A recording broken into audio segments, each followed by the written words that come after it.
Ja, jag har alltid tänkt att när den bänken är klar, då ska jag vlogga. Ja hörni, livet i Rissne. Hur är det? Undrar ni såklart. Ni har gått runt och undrat hela de senaste veckorna. Vad har hänt med Christian? Hur har det gått med flytten? Ni har liksom inte kunnat sova för att ni undrar så mycket. Så jag vet inte, jag trivs väldigt bra. Man dör i orten. Du kommer dö om du flyttar till orten. Jag har inte gjort det än och ingenting hemskt har hänt. Så mycket kan vi säga. En av de grejerna som jag börjar göra också, det är att jag börjar lyssna på podd. Det är Peter Magnussons podd. Han och hans bästa kompis försöker lösa relationsproblem och prata relationer helt enkelt. Ja, det började lite enkelt och så här, inte så djupt, men det har verkligen fångat mig mer och mer. Jag känner liksom igen mig väldigt mycket i det som Peter Magnusson säger. Innan vi kommer in på det dock, så ska jag säga att jag och han hade lite tjafs för några år sedan.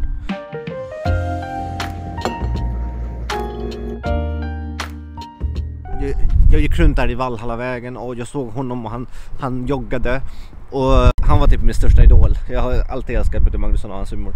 Framförallt från hans program i ZTV. Alltså gud, det här är good old times för er som är unga. Det är liksom länge sedan. Han gjorde verkligen så här vågade saker. En liten känga där till SVT:s nya program Komiker utan gränser. Där han liksom sitter och slickar om det är munkar och så säljer de det till folk. Och det här är liksom jätteroligt och jättevågat. Alltså Peter Magnusson på ZTV, det var liksom en annan grej. Alltså så här, jag vill inte vara elak. Jag vill liksom inte så här, men man måste få kritisera ett tv-program. Det måste vi få göra, eller hur? Och grejen är att Komiker utan gränser, alltså det är liksom, jag tror att jag vet inte. Det är typ 2024s. Ja, det är liksom gränserna 2024. Och det är kanske det som är så tramsigt och som känns lite löjligt nästan. Det är Måns Möller och hela det gänget. Och då är de ute på gatan. Ska de sälja munkar. Och innan de ger munken till folk så slickar de på det och så lägger de det i påsen. I feel like you have stand here too long. Oh, you're so kind. Ja. Och det här är liksom tillsammans med lite bakgrundsskratt och sådär. Det kom liksom ganska mycket på radio efteråt och bara, det här är det sjukaste i svensk humorhistoria. Och sen om man jämför då med Peter Magnussons ZTV-grejer. Alltså där pratar vi sjuka saker. Alltså där pratar vi liksom att han sitter och målar nazistmustascher på folk. Nu är det borta så. Och han har ett par liksom bröst i form av ballonger som han sitter med på tunnelbanan och sen...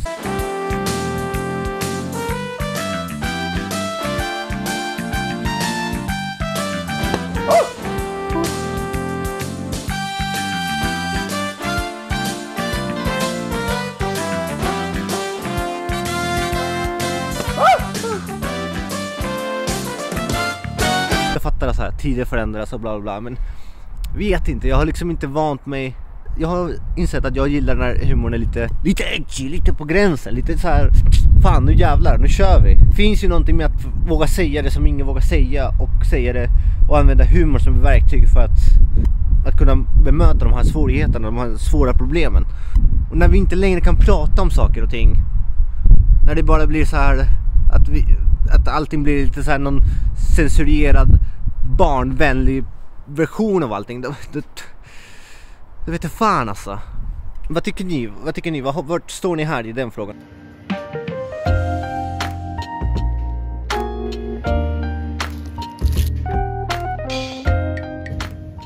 Men jag ville prata om Peter Magnusson och hans podd för att jag känner igen mig jättemycket i det han säger kring många saker. Det börjar med att han har väldigt många problem med sina tidigare relationer för att han är så rastlös. Det är till och med så att han ibland går från konversationer medan personen pratar för att han tycker att det är så tråkigt. Han tycker det är så tråkigt och han tror sig veta i förväg vad personen kommer säga.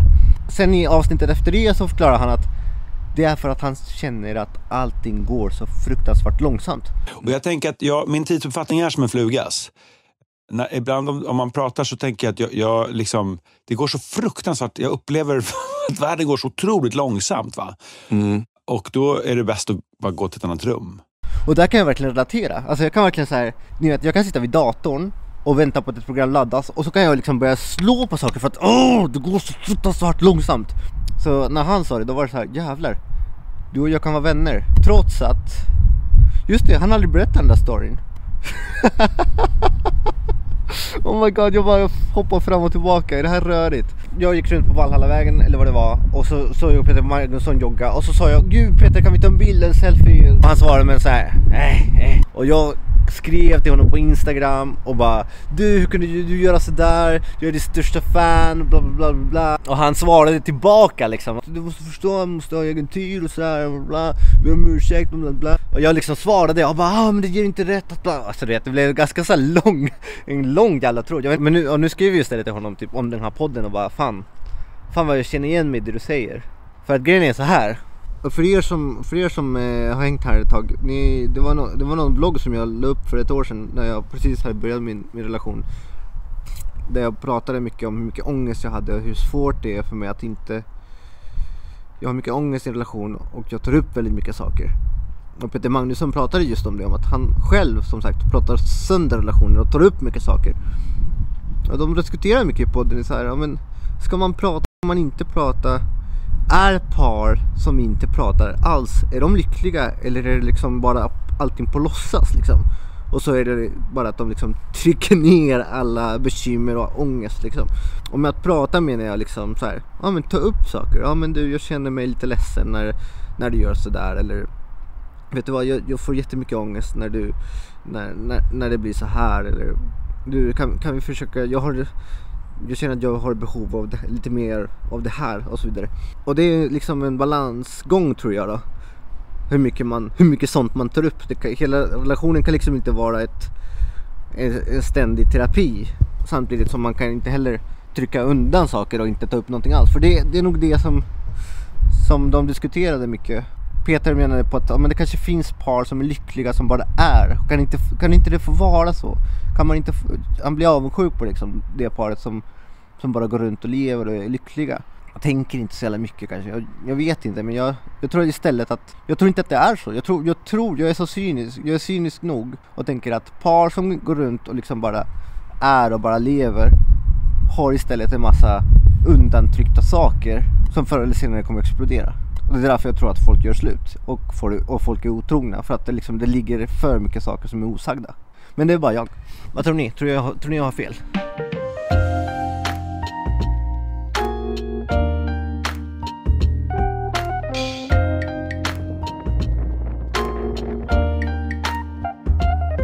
Det här blir som en liten lång podcast nästan, en så här podcast-vloggaktigt. Jag tror att ni får jättegärna hjälpa mig med det också, för att nu är det april och jag har verkligen ingen aning om vad jag ska göra för videos. Jag har blandat lite i strategin under mars för att se vad som funkar och vad som inte funkar, vad jag tycker är kul, vad jag inte tycker är kul och så vidare. Ni har fått hänga med på lite så här den sista resan snack. Filip och Fredriks senaste film. Och sen så hade vi den här Flintis-videon. Och så hade vi Melodifestivalen också. Tusen tack för all kärlek som jag har fått på de där senaste videorna. Det har trasslat in många fina kommentarer. Vi fick till med ett hjärta. Vi fick ett hjärta från Fredrik Wikingsson. Vi kan lägga till honom i listan av med Sofia Dalén och Marcus Krunegård som har liksom varit här och kikat in i Christians värld. Och det får de göra, det är klart de får göra det. Det här formatet gillar jag så här. När det är lite längre grejer och jag sitter och babblar om olika saker som händer i mitt liv, eller spaningar och sådär, lite så här poddaktigt. Jag njuter mycket av det, jag tycker det är kul.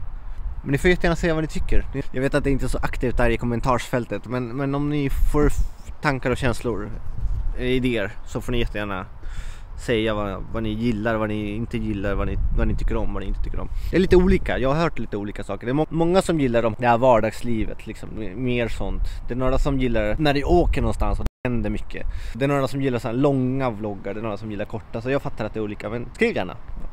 Det är okej.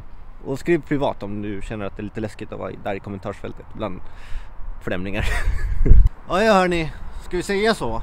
Hoppas ni tyckte om det här, att ni fick med någonting, att ni lärde er någonting, att ni fick någonting, någon tanke, någonting vettigt. Och så hoppas jag att vi ses i nästa video. Nu går vi fan in oss. Det här är för jävligt.